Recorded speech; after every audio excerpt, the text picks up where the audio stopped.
Hey guys, welcome back to Margot Watches Movies. My name is Jake Margot. Tonight I'm going to be doing a tiny bit of a throwback review to a film I just got on Blu-ray, The Social Network.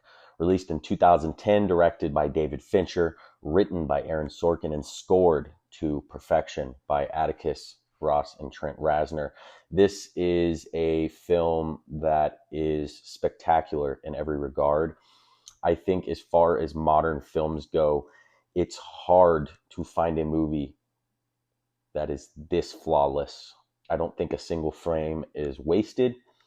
I think David Fincher probably gives the best directing performance of his career, and that's tough when you factor in a movie like Seven, even a movie that premiered 3 years before this film, The Zodiac, which I think is his most underrated film.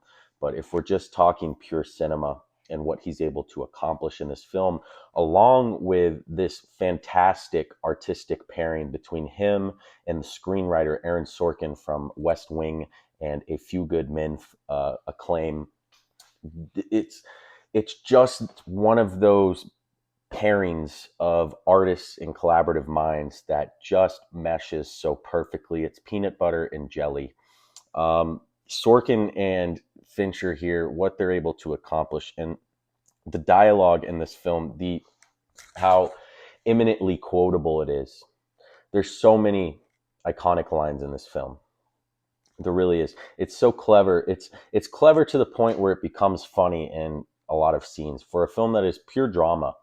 And what I think makes this film so good and what Sorkin was able to accomplish in the script is taking this story of building a company into what is still to this day one of the most transformative companies in all of modern American history, and finding these universal themes: friendship, betrayal, greed, envy, and mining it into something that at times is Shakespearean and poetic in the way that it develops and is displayed on screen. It is truly one of those films that is just a classic in all the sense.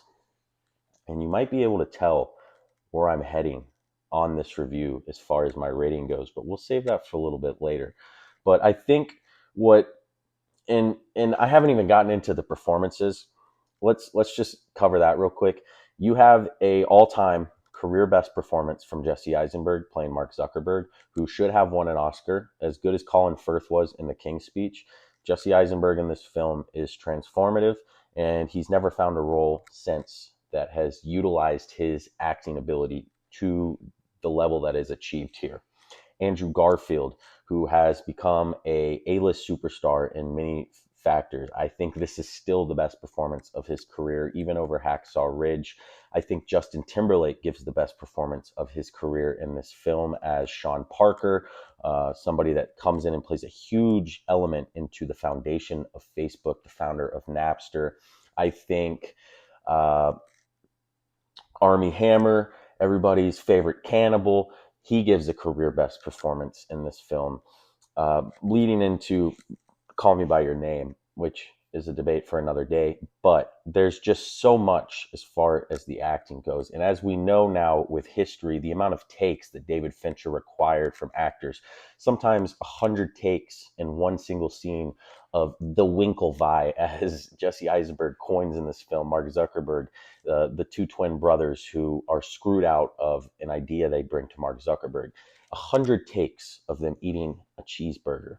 And Fincher's directing style in this, again, paired with the sharpness and the veracity of the script by Aaron Sorkin,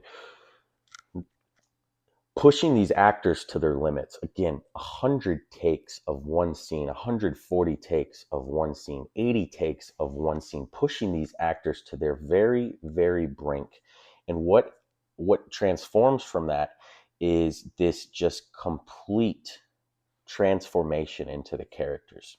This truly is like just everything about this movie just pops off the screen. I watched this movie probably 4 or 5 times in a couple years after it came out. I have not seen it in over 10 years. So rewatching it again for the first time in 2025, seeing where Facebook has gone, seeing the transformation that Mark Zuckerberg has had in the last few years, becoming more physical, getting into MMA, seeing him happily married, uh, everything about this film just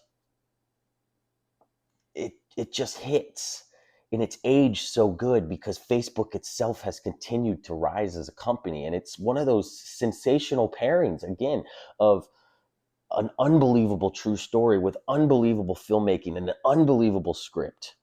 And it blows by in 2 hours. It's so incredibly paced. You will never look at your watch watching this movie because every single frame of it is perfection. In a sense, it is made by a perfectionist, a guy willing to shoot 120 takes to get the right take, to push those actors to the core.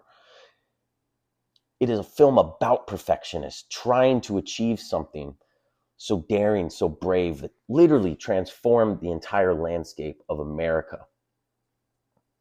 For good or for worse, probably for worse, but still, what this film accomplishes, what it is representing, and the character defects it shows from the creator of Facebook, Mark Zuckerberg, who probably hates this movie with all of his heart because, one of the quotes that I find super endearing in this film is at the very end by Rashida Jones, who is one of the litigators in the film during all these lawsuit settlements happening. And she tells Mark, you're not an asshole.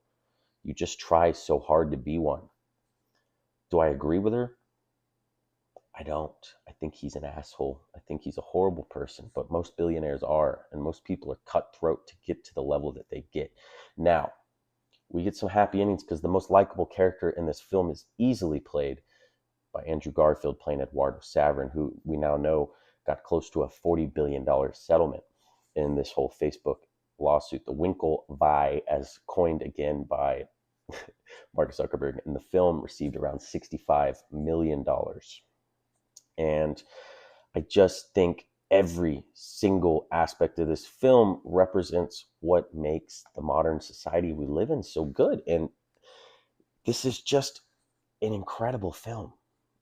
It's easily, in my opinion, easily one of the 5 best films of the 21st century. And this film is very, very much worth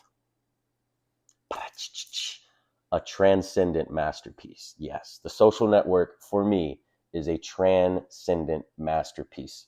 It is everything cinema should be. Everything.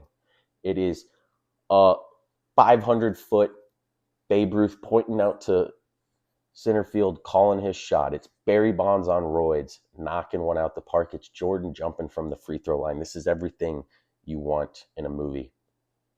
Captivating, riveting, funny at times, great dialogue, a tight, great script with a great story. It has a fantastic ending, wonderful acting, cinematography, score. Everything about this movie is top of the line. So again, The Social Network, for me, there's not many movies that are this must watch. And for that reason, it is a transcendent masterpiece. Let me know what you guys think in the comments below. Have you seen Social Network? How many times have you seen Social Network? Am I going too far here? I don't really disagree with me, but you're welcome to give me a counterpoint to why you think I may be wrong. But to me, this is easily top 5 movies of this century and a top 25 movie of all time. So let me know. Again, give me a like if you like the review. Give me a subscribe, ring the bell. And as always, guys, thank you very much for tuning in. My name is Jake Margo. This is Margo Watches Movies. We'll see you next time. Have a good one.